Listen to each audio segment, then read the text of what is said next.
B2B channel देखने वाले सारे दर्शकों ने अमित राठी की ओर से जय भीम जय भारत। साथियों, आज मैं पहुंचा हूं नरवाना के अंबेडकर भवन में और यहां पर हमारे काफ़ी सम्मानित साथी और मिले हैं मुझे यहां पर। तो उनसे जानना चाहेंगे आज बाबा साहब के महापरिनिर्वाण दिवस पर उनका क्या कहना है। तो हमारे साथ मौजूद है इनसे इनका नाम जानते हैं। तो सर, सबसे पहले हमारे सभी B2B चैनल के सभी साथियों को जय भीम जय भारत बोलिए एक बार। सबसे पहले तो मैं अमित राठी का यहाँ पहुँचने पर बहुत बहुत हार्दिक अभिनंदन करता हूँ, धन्यवाद करता हूँ। मेरा नाम सूरत सिंह है और पंचायती राज महकमे से एसडीओ रिटायर्ड हूँ और हरिनगर में मेरा मकान है और फिलहाल हम अम्बेडकर भवन में बैठे हैं। तो ये सुर सिंह है, पूर्व एसडीओ, और आजकल ये समाज में लगातार कार्य कर रही है।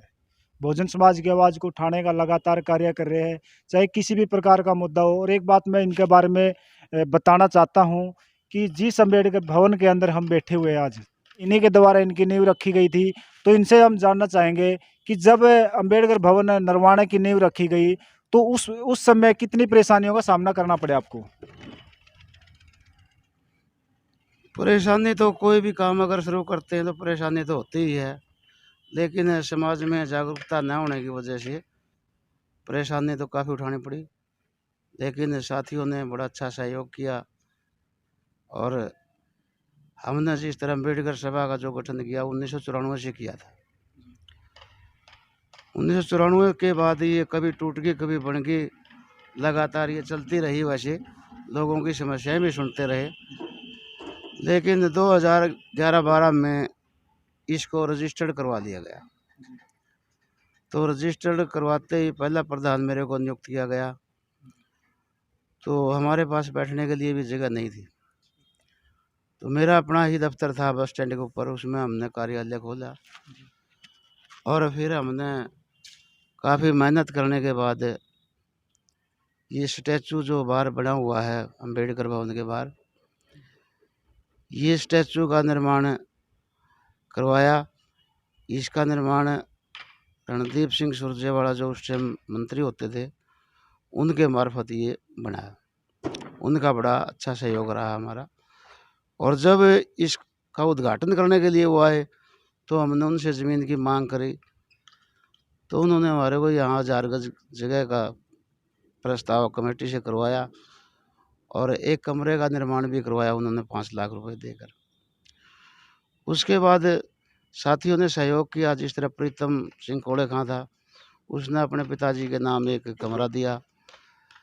विद्या जो अपने कांग्रेस से टिकट पर लड़ी हुई थी, उन्होंने भी एक कमरा दिया।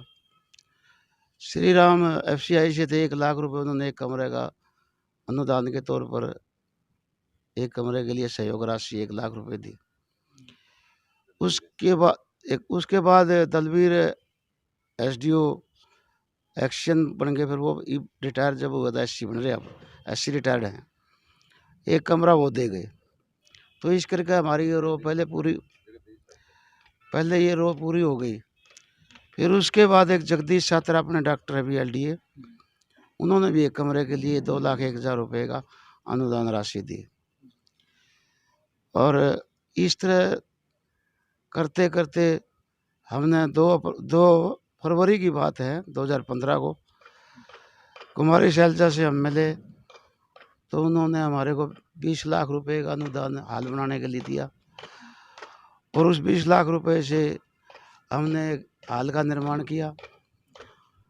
उसके बाद कृष्ण पवार ने भी यहाँ 15-20 लाख रुपए की सहायता की।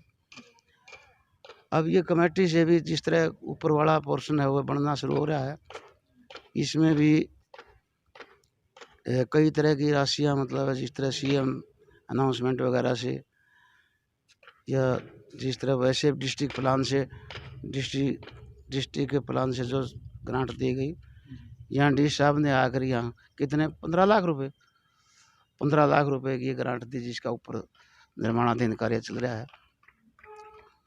बाकी ये चलता रहता है। अब भी जिस तरह जगह के बारे में 5 लाख रुपए सुनीता दुग्गल जो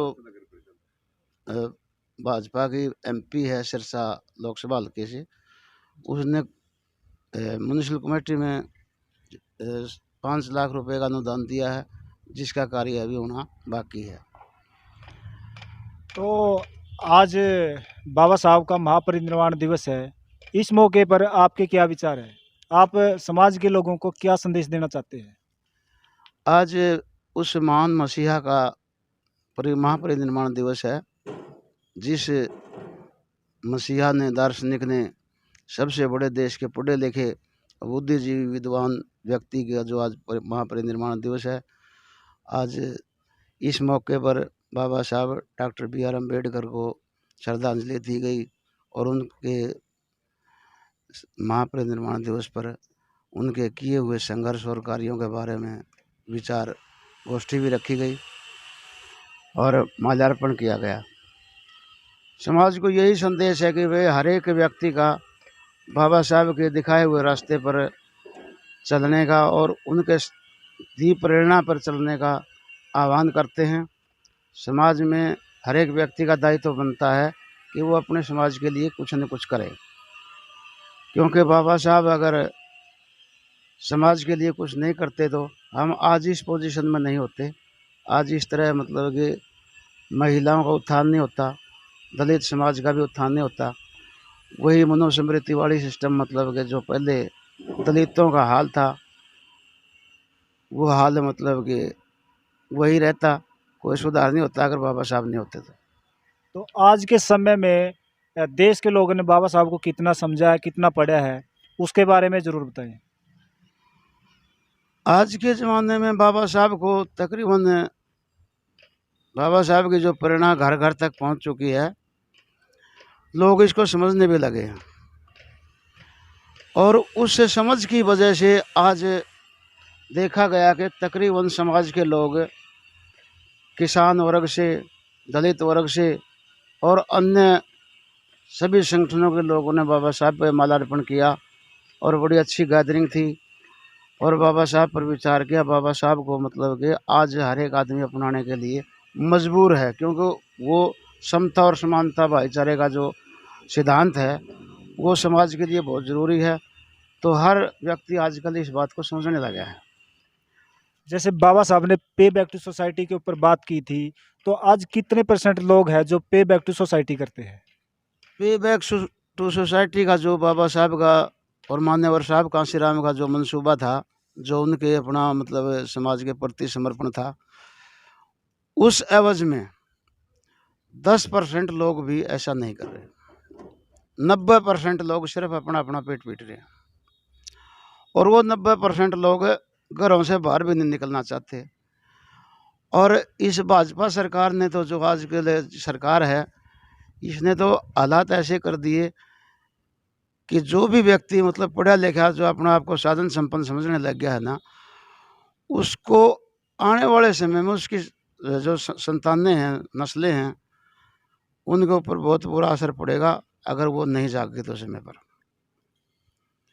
तो ये थे हमारे साथ अम्बेडकर सभा के पूर्व अध्यक्ष, जिन्होंने अम्बेडकर सभा की नींव रखी थी, सूरज सिंह जी। पूर्व में एसडीओ रह चुके हैं और समाज के लिए एक बहुत अच्छा संदेश इन्होंने दिया है कि जब तक हमारा समाज एकजुट नहीं होगा, तब तक हमें काफ़ी परेशानियों का सामना करना पड़ेगा। तो B2B चैनल पर बने रहिए मेरे साथ। जय भीम, जय भारत।